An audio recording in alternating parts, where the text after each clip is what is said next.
하나님 말씀은 신명기 15장 12절로 23절 마지막 절까지 함께 읽겠습니다. 신명기 15장 12절로 23절 말씀입니다.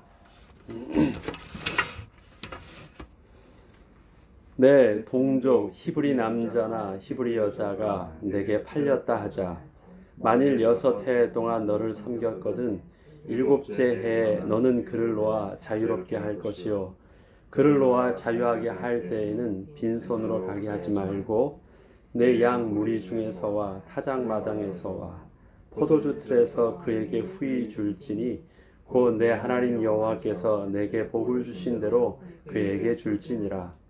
너는 애굽 땅에서 종 되었던 것과 내 하나님 여호와께서 너를 속량하셨음을 기억하라.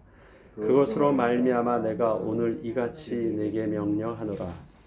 종이 만일 너와 내 집을 사랑함으로 너와 동거하기를 좋게 여겨 내게 향하여 내가 주인을 떠나지 아니하겠노라 하거든 송곳을 가져다가 그의 귀를 문에 대고 뚫으라.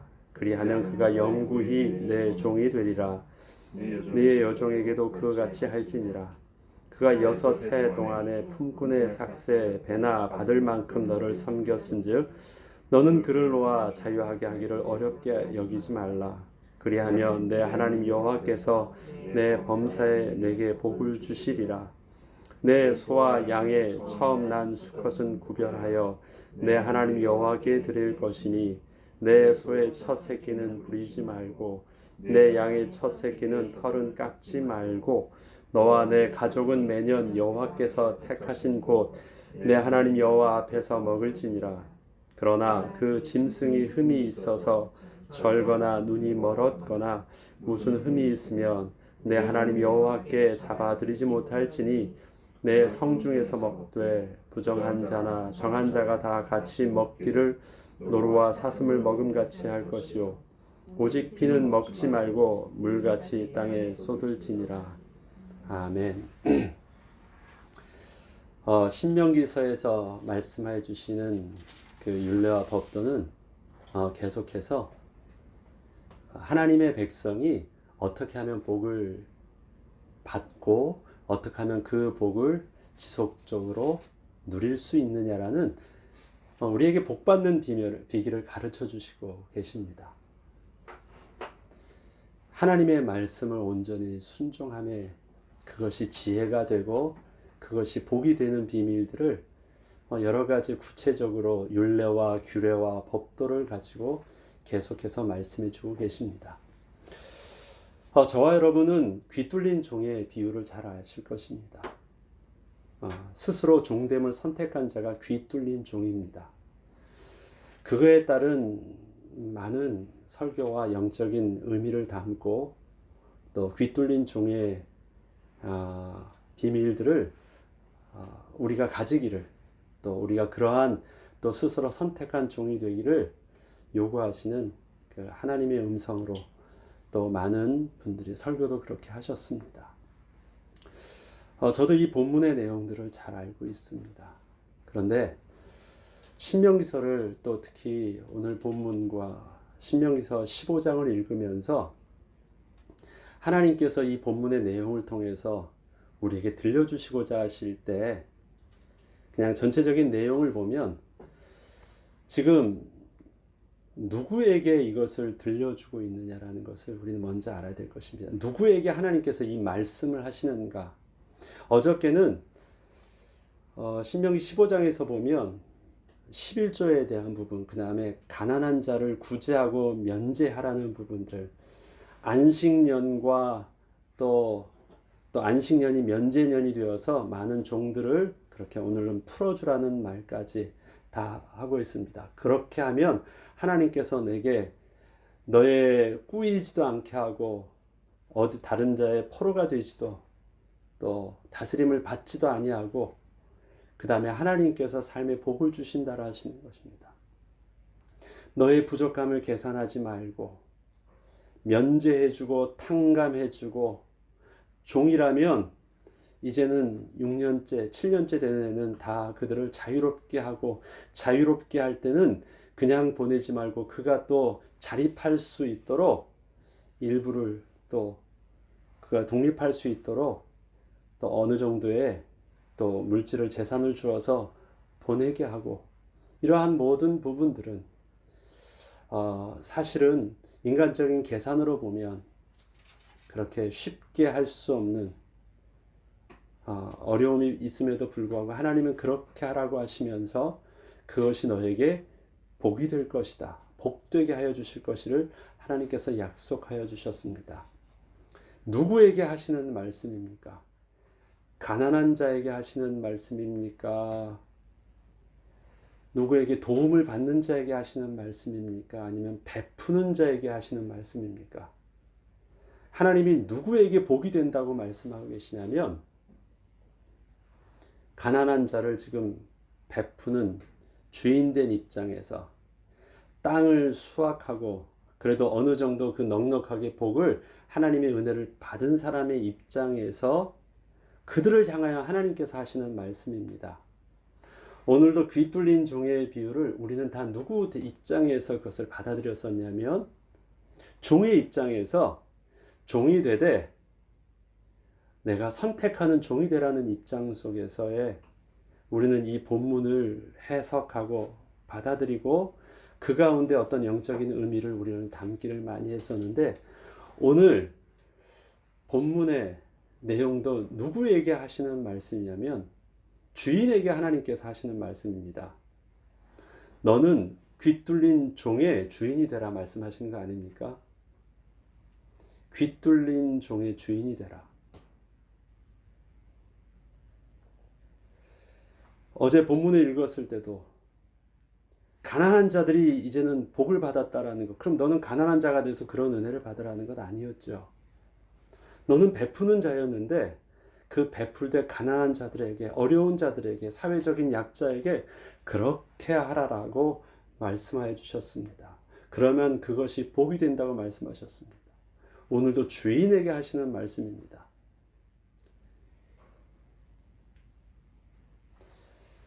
그래서 오늘은 하나님께서 주인이 정말 삶의 그 축복들을 복으로 누리기 위해서 어떤 주인이 되라고 요구하시냐면 귀 뚫린 자를 종으로 둔 주인이 되라고 말씀하시는 그 의미들을 우리는 그 입장에서 한번 다시 보려고 합니다. 왜? 하나님께서 대상을 바로 그 주인에게 하고 있는 말씀이니까. 베푸는 자에게 하시는 말씀이고 풀어주는 주인에게 하시는 말씀이니까. 풀어주는 주인의 입장에서 어려운 것은 무엇이고 풀어준 주인의 입장에서 하나님께서 주시겠다고 하시는 축복은 과연 무엇일까요? 그렇다면 우리가 이제 귀 뚫린 종이 되어지는 이 과정을 조금은 우리가 구체적으로 이해를 할 필요가 있습니다. 우리는 이론과 실제가 좀 다르죠. 책상에 앉아서 계산하면 착착착 하면 그렇게 결과가 나올 것이다. 계산은 쉬운데 그것을 이론에 따라서 실제적으로 내가 그것을 하려고 한다면 그것은 굉장히 생각지 못했던 그 현장에서의 변수와 생각지 못했던 상황을 만나게 돼서 이론과 실제가 다름을 잘 알고 있습니다. 그냥 겉으로 보면 하나님께 이렇게 하면 하나님께서 복 주신다라는 것이 참 쉬워 보이지만 그 사람의 입장이 되어서 그 사람의 삶의 환경 속에서 그렇게 한다고 할 때는 그것이 그리 만만한 일들이 아님을 우리는 알 수 있습니다.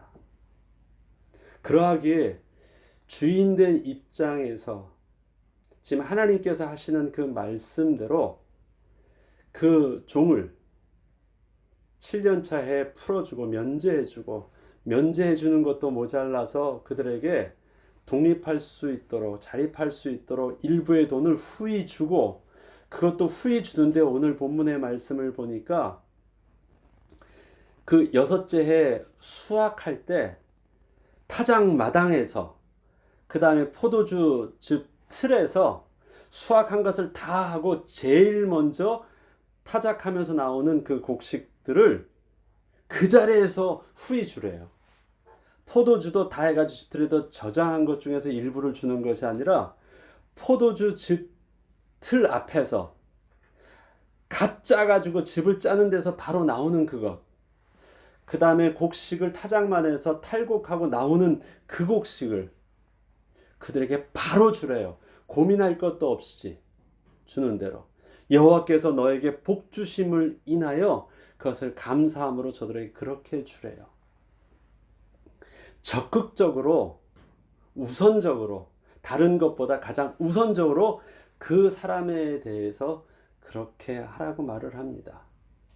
안식년은 해마다 돌아오는 것이 아닙니다. 6년에 한 번씩 딱 정해져 있습니다. 어떤 한 사람에게 종이 되어지면 6년차, 7년차 되면 풀어주라는 말이 아닙니다.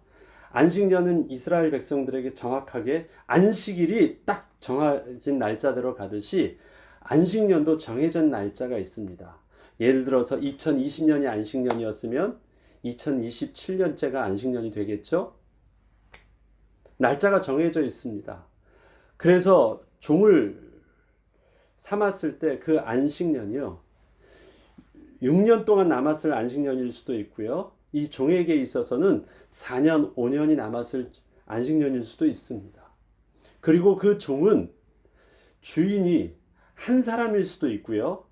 그 종이 두 사람, 세 사람일 수도 있고 아니면 여러 사람일 수도 있어요. 그 집에 종을 부리는 데 있어서. 가정 형편이나 어떤 여러 가지 흉년이 여러 가지 어려워가지고 히브리 사람들이 스스로 종되자고 해서 왔던 사람이 적지 않을 수도 있습니다. 그런데 그들을요, 안식년이 되면 한꺼번에 풀어줘야 되는 거예요.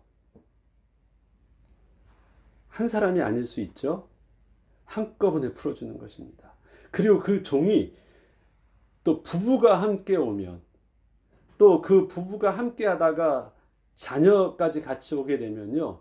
이게 풀어준다고 하면 그게 생각보다 안식년에 풀어준다는 것이 쉬운 일이 아닙니다.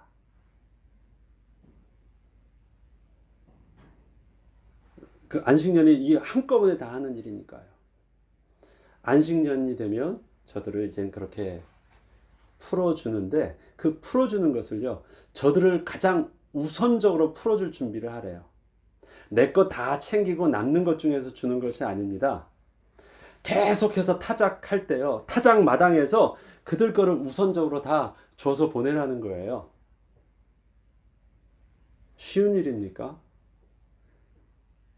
내 종이 없어지는 것도 마이너스인데 그들이 자립할 수 있도록 그렇게 하는 것 쉬운 일이 아닙니다. 종을 그렇게 풀어주라고 합니다. 여기 특별히 종이라는 것은 분명히 히브리 사람에 대한 부분만을 말하고 있겠죠. 다른 일반 종하고는 좀 다릅니다. 아무튼 그들을 그렇게 해서 다 풀어줍니다. 그런데 여기서 새로운 변수가 생깁니다. 본래 하나님의 법은 히브리 남자나 여자는 그렇게 해서 내 동족은 영원히 소유로 삼지 않도록 합니다. 하나님의 백성이니까 그들에게 있어서 삶의 시간표만큼 일할 수 있는 권리만, 일을 그들을 통해서 빚을 청산할 수 있는 만큼의 권리만을 부여받은 거기 때문에 영원히 그를 종으로 삼지 아니하고 7년 차 때 되면 풀어주죠. 그런데 그 종되었던 히브리인이 남자나 여종이 주인을 사랑함으로 오늘 본문에는 나와 있지 않지만 출애굽기 21장에는 뭐 또 구체적으로 여러 가지 이유를 듭니다. 주인이 주었던 주인 소유의 여종이나 남종을 주어서 가정을 삼게 하고 또 거기서 자녀를 낳았으면 그가 자유함을 얻지만 그에게 주었던 아내나 남편은 다 주인의 소유였기 때문에 그들은 자유함을 얻지 못하거든요. 그래서 자기만 자유함을 얻는 것을 원치 않아서 내가 내 자녀들을, 내 가족을 사랑하고 나의 자녀를 사랑하고 나의 아내나 남편을 사랑하고 또 주인을 사랑함으로 주인에게 있어서 나는 영원히 종이 되겠습니다 해서 주인이 종이 되기를 원한다고 한다면 너는 절차를 거쳐서 영원한 그를 이젠 종으로 삼으라고 말을 합니다. 그런데 이 사람이 그 영원한 그 종이 되어지는 데는 그냥 대충 하다 보니까 영원한 종이 되는 것이 아닙니다.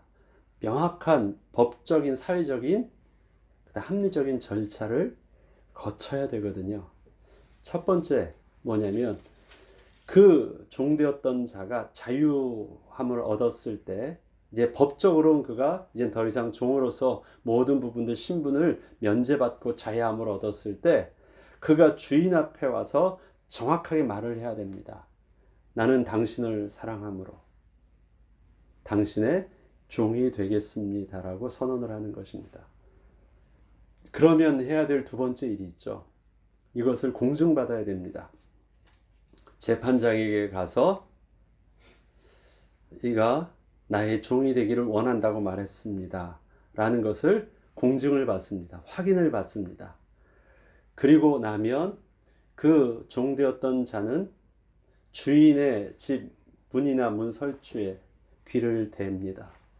그러면 주인이 송곳을 가지고 그 종되었던 자의 귀를 뚫으면서 영원한 종이 되었다라는 표식을 하고 그 뚫었던 송곳을 또 뚫었던 그 흔적과 함께 그 문에다 박아 놓습니다.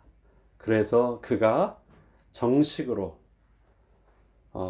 귀 뚫린 종이 되어 스스로가 종되었다라는 것을 알 수 있도록 법적으로 이제 더 이상 물을 수 없는 그 영원한 종됨을 선언하게 되고 그 신분이 이렇게 완전히 바뀌어집니다. 그럼 그는 종이 되었습니다. 근데 이 귀 뚫린 종이 되어지면 또 바뀌어지는 또 주인의 입장에서 해야 될 의무가 하나 더 있습니다. 그는 비록 스스로 종되었던 자였지만 그는 자유인으로서 종됨을 선택한 것입니다. 어떠한 종이 될 만한 빚이 있어서 그의 빚의 채무 관계로 인하여 그에게 있어서 종이 될 수밖에 없는 입장이 아니라 스스로 자유인으로서 종의 역할을 하겠다라고 한 것입니다. 그래서 주인과 종의 신분은 있지만 그를 어떻게 그 다음부터는 어떻게 대하라고 합니까? 종의 역할을 감당하고 종으로서의 주인의 명령을 하지만 그를 대함에 있어서는 인격적으로 자유인처럼 대하라고 말을 합니다. 그를 종처럼 대하지 않고 자유인처럼 대하고 주인과 함께 주인의 상에서 함께 음식을 먹게 합니다. 역할은 그는 종이 맞습니다. 그리고 종이 되었기 때문에 그에게 있어서 주인에게 뭔가를 요구하지 않습니다. 종은 그렇죠. 소작농이 아니니까요. 소작인이 아니고 종은 종입니다. 그러나 그를 이젠 가족처럼 자녀처럼 그런 관계로 자유인으로 대하여 주는 것입니다. 주인의 입장에서 귀 뚫린 종이 많다라는 것은 어떤 의미가 있을까요? 종에게 있어서는 모든 주인을 벗어날 수 있는 권리가 있었습니다. 자유할 수 있는 기회가 충분히 있었어요. 벗어날 수 있었어요. 그러나 벗어나지 않고 되었습니다. 그렇게 되려고 하면요, 종과 주인의 관계가 전 인격적인 관계가 아니었으면 그렇게 되지 않습니다. 내가 지금은 어쩔 수 없이 종이 되어 있지만 시간만 가라, 세워라, 가라. 그러면 나는 벗어날 수 있다. 그게 종된 입장의 모습 아니겠습니까? 자유인이었던 히브리인이 종이 된다라는 것은 굉장한 수치심일 것입니다. 부끄러움뿐만 아니라 빨리 벗어나고 싶은, 그래서 시간을 세고 있을 위치일 것입니다. 그런데 그가 내가 영원히 당신의 종이 되겠습니다 라고 할 때는 주인이 어떤 자였겠습니까? 마치 자기의 부모와 같이 그러한 어떤 인격적인 대우를 받고 보호를 받고 스스로 선택하는 것도, 스스로 자기가 자유인 되는 것보다도 그의 주인의 보호 아래 있는 것, 주인의 지시함 속에 있는 것이 그에게 있어서는 더 평안하고 자유라는 걸 알기 때문에 그렇게 하는 것입니다. 그러하기에 그에게 영원히 난 당신의 종이 되겠습니다 라는 것이고, 새로운 관계를 맺게 되는 것입니다.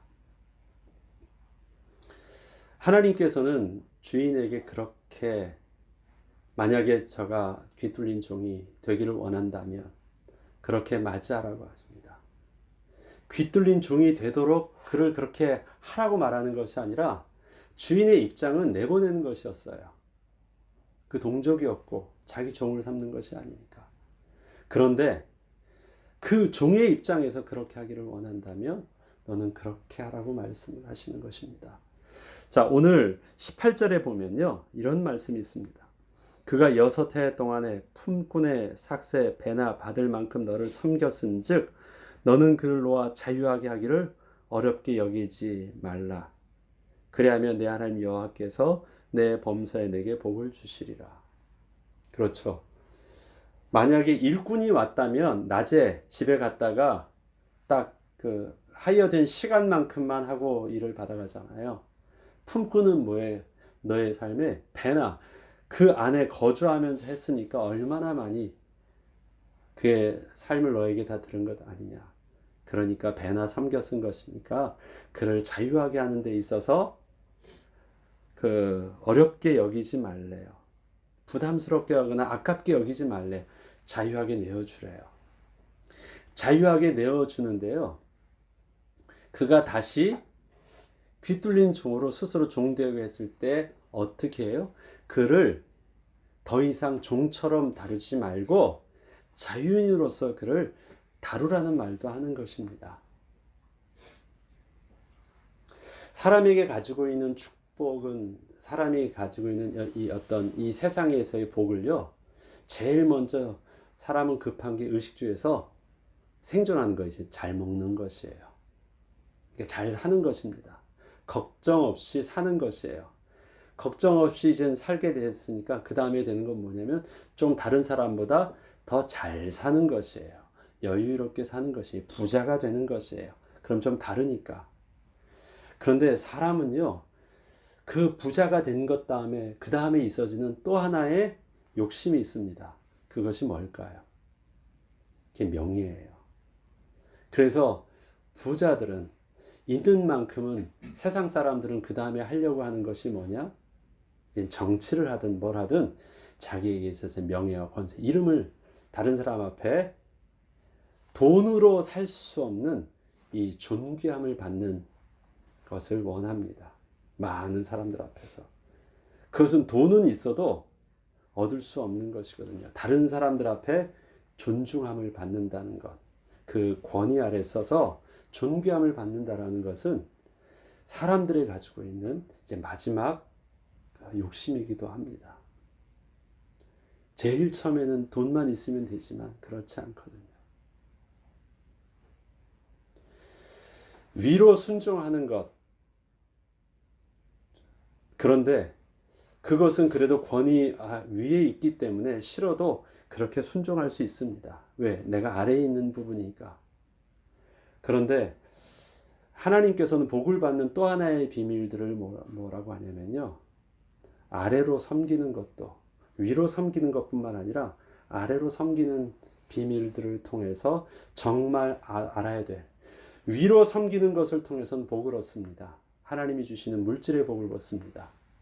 근데 아래로 섬기는 것을 통해서는요, 돈으로도 해결할 수 없는 존중함의, 존귀함의 권위의 복을 얻습니다.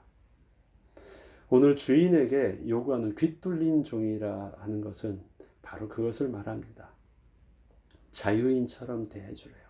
그래서 그가 종이었던 그가요, 힘에 눌려가지고 섬기는 것이 아니라 그 사람에 귀해가지고 그를 진짜 전인격적으로 섬기게 되는 것이에요. 내가 베푼 사람이 그가 다시 나에게 갚는다면 내게 무슨 그것이 복이 되겠어요? 대가를 받는 것인데. 근데 내가 베푼 것이 없는데 그가 나를 섬긴다라면 그게 진정한 어떤 그 권위의 존귀함을 받는 것 아니겠습니까? 주인과 종의 입장 속에서 채무 관계가 있어서 어쩔 수 없이 나에게 섬길 수밖에 없는 힘과 경제의 우위 속에서 내가 주인된 입장에서 그 종은 그렇게 할 수 있어요. 그러나 귀뚫린 종은 그렇게 하지 않아요. 그것 때문에 하는 게 아니에요.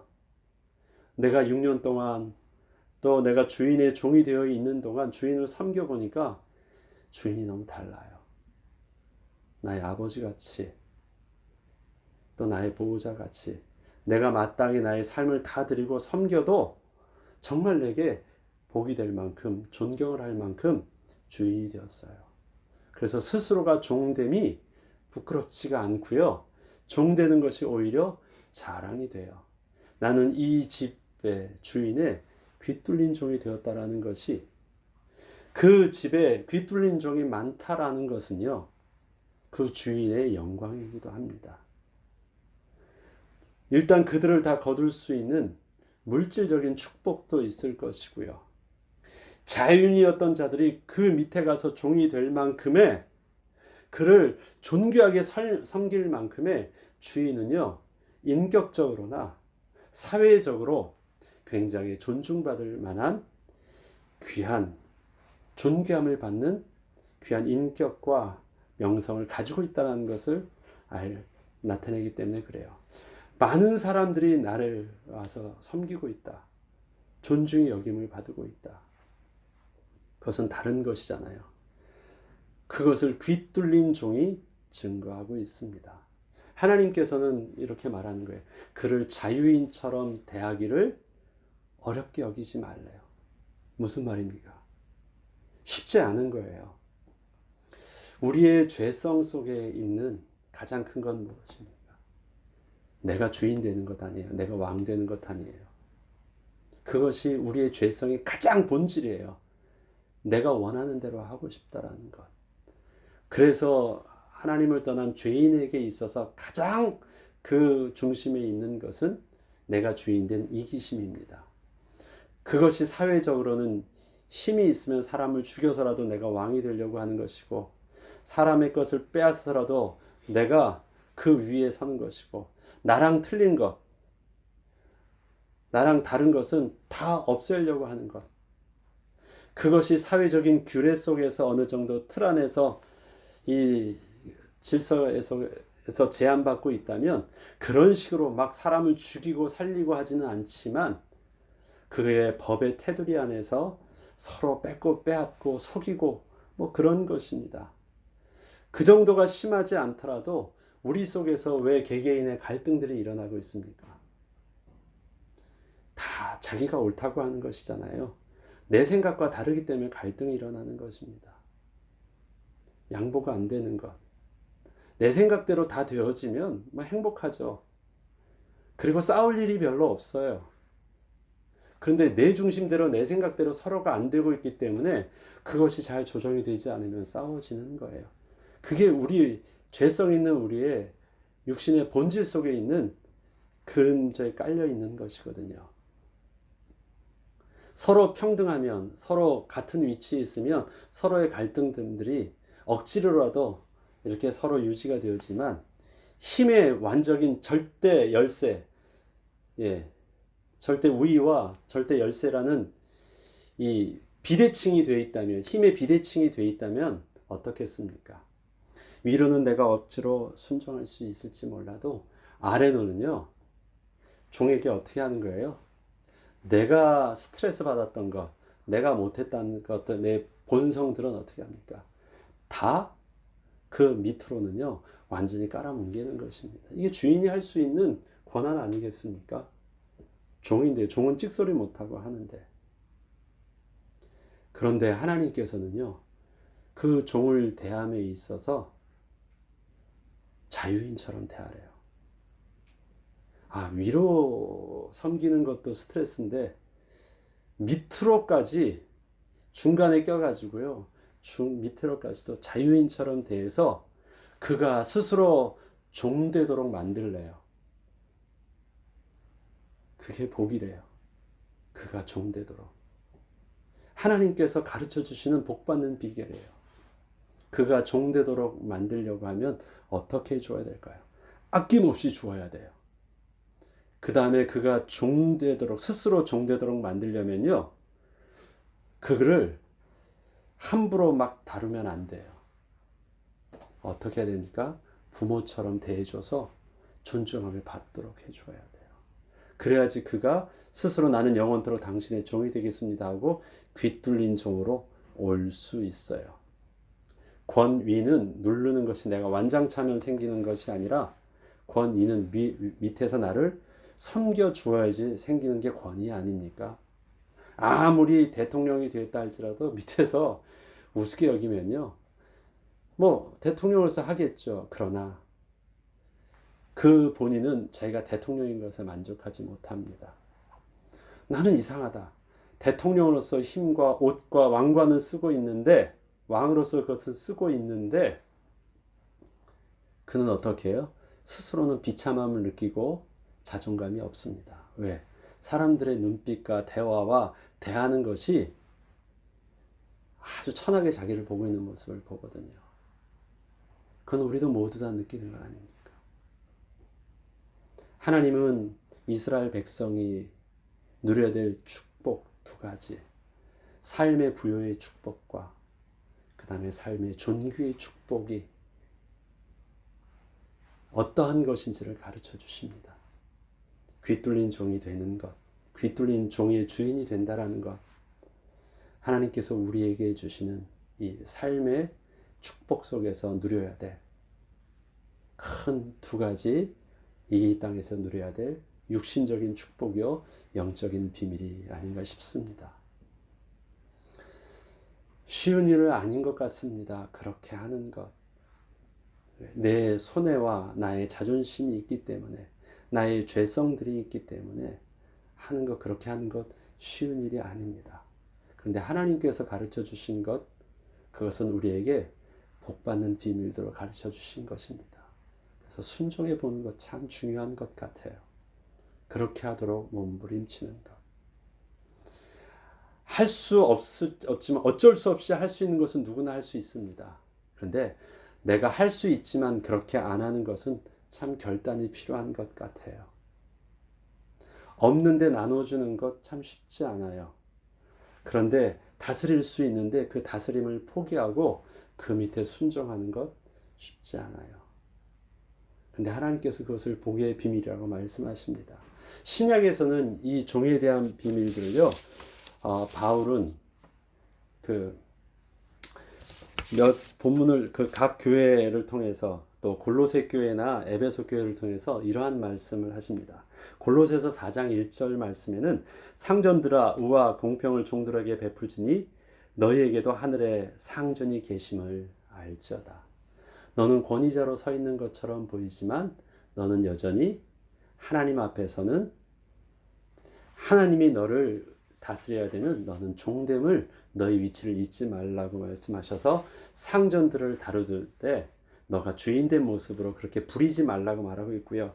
에베소서 5장 9절 말씀에는 상전들아 너희도 그들에게 이와 같이 하고 위협을 그치라. 이는 그들과 너희의 상전이 하늘에 계시고 그에게 사람을 외모로 취함이 없는 줄 너희가 알미라고 말합니다. 에베소서 8장에는 이렇습니다. 7절 8절에는 기쁜 마음으로 섬기기를 주께 하듯 하고 사람들에게 하듯 하지 말라. 이것은 종에게, 종이 상전을 그렇게 섬기라고 합니다. 주께 하듯 주인을 섬기래요. 그런데 이는 각 사람이 무슨 선을 행하든지 종이나 자유인이나 주께로부터 그대로 받을 줄 알미라. 종이든 자유인이든요, 종이니까 섬길 수밖에 없어서 섬기는 것이 아니라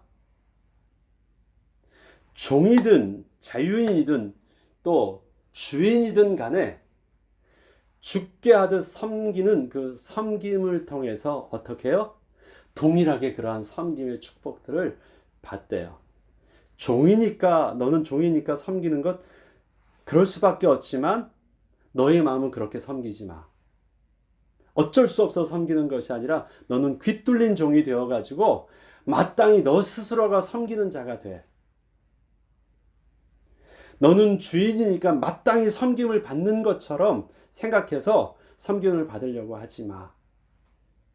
너도 위에서는 종된 모습인데 마치 주인이 종을 섬겨주는 것처럼 그 섬김을 귀하게 여겨. 그게 주인이 종을 섬기는 모습이래요. 그렇게 하면 주께로부터 그대로 받는데요. 섬김을 통해서 주님께 받는 것은 뭐예요? 그게 존귀함이잖아요. 여기서 주인과 종의 관계를 할 때 서로 주께 하듯 섬김을 통하면 너 복받는다, 물질에 복받는다는 말하고 있지 않아요. 종과 주인의 관계 속에서 가르쳐주는 영적인 비밀은요, 존귀함의 축복을 받는데요. 이해되시죠? 가난한 자와 사회적인 자를 통해서 네가 순종함으로 받는 축복은 물질의 축복을 받는데요. 그러나 종과 주인의 관계 속에서 서로 받는 축복, 종도 받고 주인도 받는 그 축복의 비밀은 뭐예요? 하나님으로부터 존귀함의 축복을 받는데요. 리스펙함을. 사람이 사람답게 느껴지는 것은 잘 먹고 내 주머니에 돈만 있으면 되지 않더라고요. 우리가 이 삶 속에서 평안함과 행복감을 느끼는 건 뭐예요? 내가 리스펙 당하는 거예요. 내가 존귀함을 받는 것이거든요.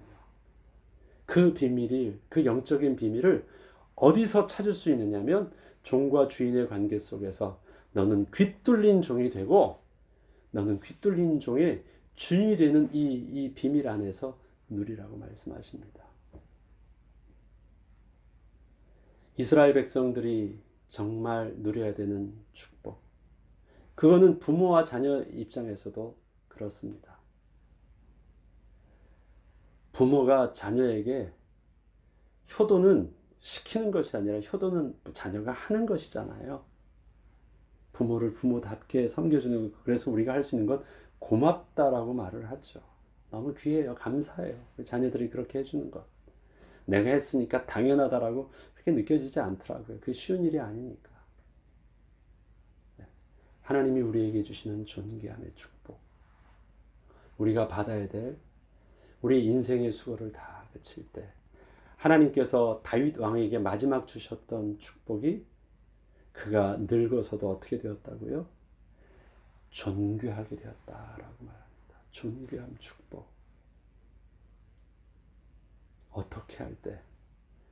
위로의 순종함을 통해서 뿐만 아니라 위로의 순종함을 통해서 받는 물질의 축복만이 아니라 아래의 다스림의 순종함을 섬기는 축복을 통해서 얻는 존귀함을 통해서 우리의 삶을 완성할 수 있는 그것.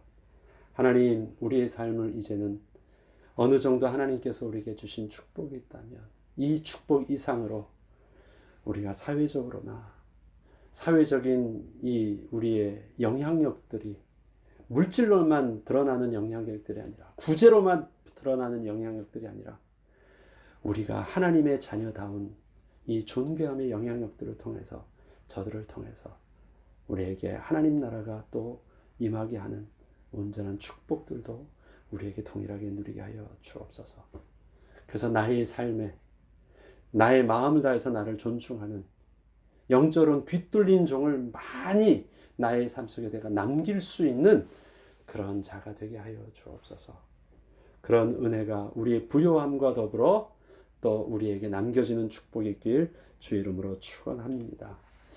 내일 또 주일입니다. 우리가 늘 주일을 앞에 두고 토요일마다 또 특별히 더 기도해야 될 것.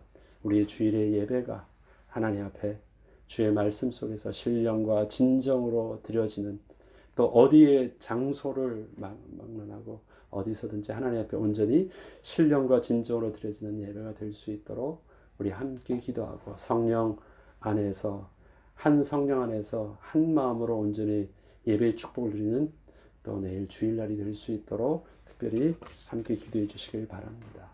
주기도문으로 마치겠습니다.